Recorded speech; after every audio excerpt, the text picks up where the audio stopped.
85mm is a great focal length for portraiture. My 85 1.4G from Nikon is probably my most favored portrait lens that I own. What you can do with the out of focus areas is just astonishing. They don't call it the butter lens for nothing. Today I want to throw it head to head against his little brother, the 1.8G, which is a lot lighter, a lot smaller, and a lot cheaper.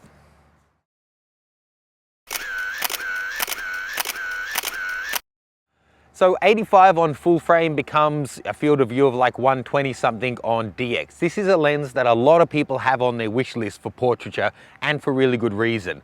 They are beautifully made lenses, and it's so good to see Nikon making 1.8G lenses of good quality to complement the 1.4s. So that extra half and a bit stop of light, is it worth the huge markup in price? Or what are you really paying for there? It does have different coatings, it does have more elements, and it is a more complex lens, but how does the quality perform? First of all, let's just compare them side by side in terms of specs. Looking at these two side by side, it's quite obvious that there's a huge size difference. The 1.4 is 86.5 by 84 mils, whereas the 1.8 is 80 by 73, so it's shorter and narrower. The front filter thread is 77mm compared to 67mm, and the main differences in build quality is that the 1.4 has a metal focusing ring and the 1.8 has a plastic focusing ring. They both have metal feet and they both well-made lenses. The weight difference is significant. 595 grams for the 1.4 and only 350 for the 1.8, so 250 grams lighter. The 1.4 is made in Japan and it has 9 aperture blades and it's got better coatings. The 1.8 is made in China, has 7 aperture blades and is, not quite as well coated, but it still has good coating on there. But the difference in price, the 1.4 is over triple the price of the 1.8 in most countries.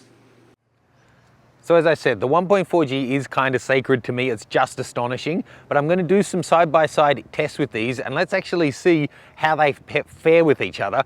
And I'm going to give you the chance to guess which was taken with which when we're at the same aperture, to see if there really is anything in it for the kind of application that a lot of people will use these.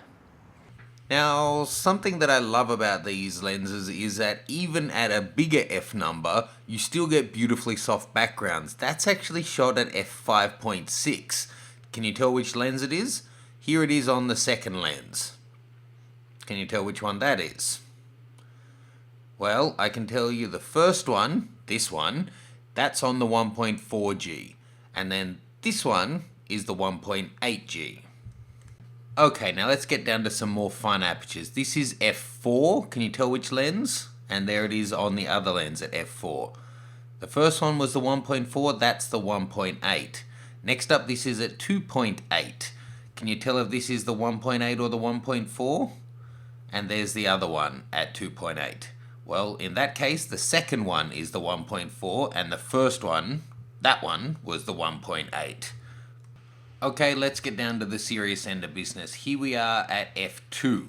There's the first, there's the second. Can you tell the perspective's a little bit different, but you want to be looking at how's the blur and how's the sharpness in the sharp areas.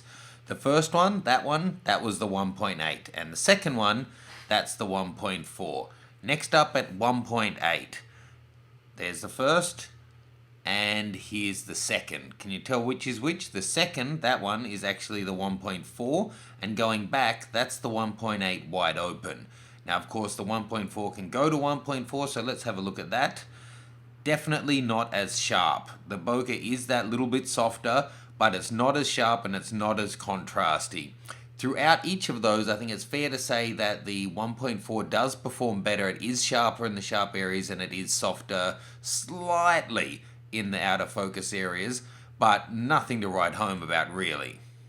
Quite apparent here again, something that came out in a bokeh challenge that I did before, is the 1.4 is really nice and warm though. So look, I'm on the record saying that the 1.4G has a really special place in my heart. I absolutely love it. The things it can do blow me away, and I'm really impressed, and I really love shooting with it.